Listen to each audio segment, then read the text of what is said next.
নমস্কার বন্ধুরা, ফুডি কিচেনে আপনাদের সবাইকে স্বাগত। আশা করি আপনারা সকলেই ভালো আছেন। আজকে আমি শেয়ার করব বাঙালিদের খুবই পছন্দের চিংড়ি মালাইকারি রেসিপি। চিংড়ি মাছের রেসিপিগুলোর মধ্যে একটি অন্যতম রেসিপি হলো এই চিংড়ি মাছের মালাইকারি।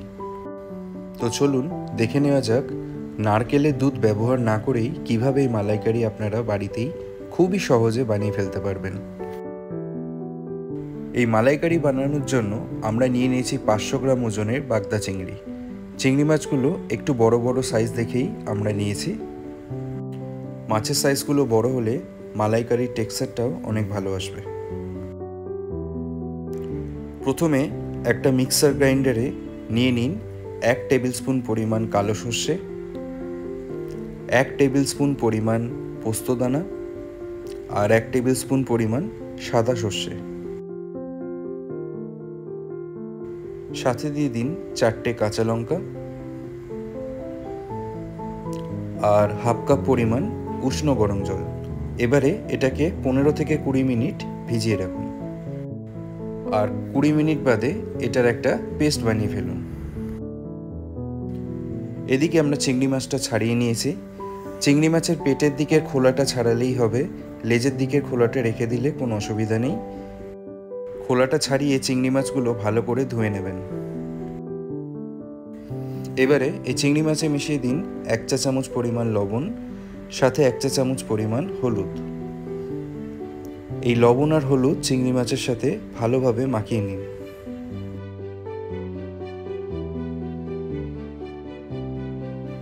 চিংড়ি মাছগুলোকে ভেজে নেওয়ার জন্য একটা কড়াইতে নিয়ে নিন 5 থেকে 6 টেবিল স্পুন পরিমাণ সর্ষের তেল।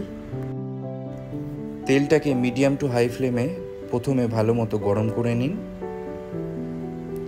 আর তেলটা ভালো মতো গরম হয়ে গেলে চিংড়ি মাছগুলো ভেজে ফেলুন।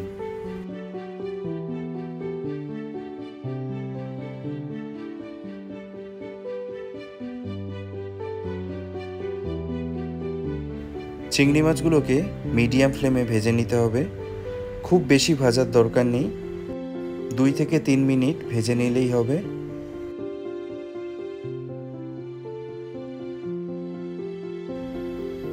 দুই থেকে 3 মিনিট চিংড়ি মাছগুলো ভেজে নেবার পরে একটা প্লেটেতে তুলে নিন।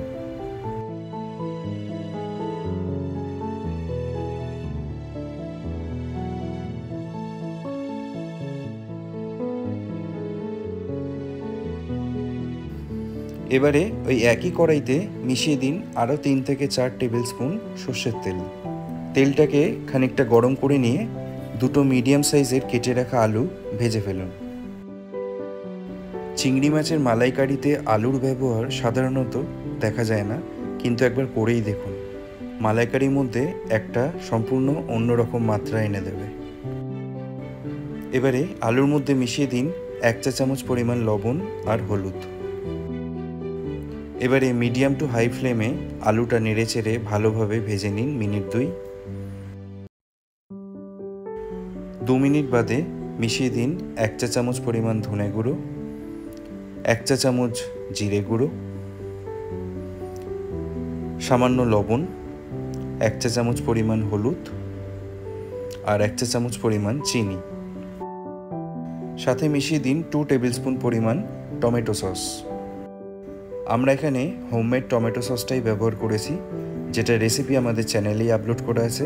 আর এই টমেটো সসই এই চিংড়ি মাছের মালাইকারির টেস্ট বাড়িয়ে দেবে আরও দ্বিগুণ, যেটা আপনাদের মুখে লেগে থাকবে, এটুকুনি গ্যারেন্টি আমি দিতে পারি।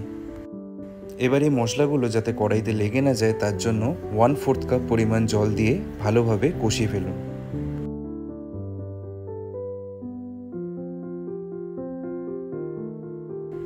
প্রায় মিনিট 2 কষিয়ে ফেলার পরে মিশিয়ে দিন সর্ষে, পোস্ত আর লঙ্কার মিক্সার পেস্টটা। মিক্সারের বাটিটায় সামান্য পরিমাণ জল দিয়ে ধুয়ে সেই জলটাও মিশিয়ে দিন। এবারে ফ্লেমটাকে করে দিন একদম লোতে আর ভালোভাবে এই মশলাটা কষিয়ে ফেলুন।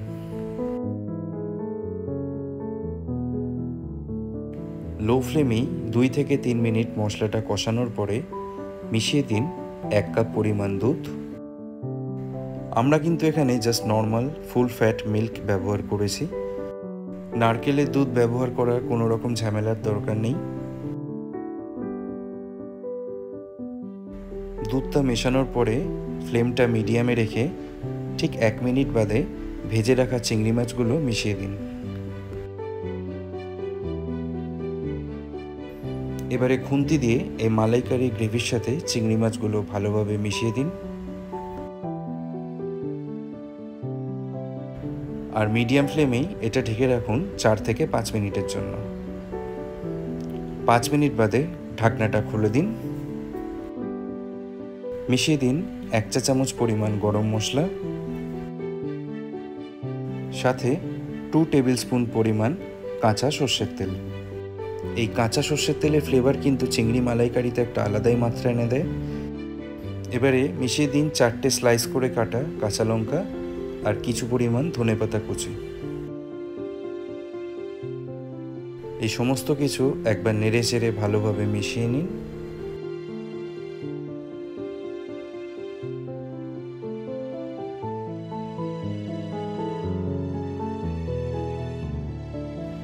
অপূর্ব সেরা স্বাদের চিংড়ি মালাইকারি এখন পারফেক্টলি রেডি।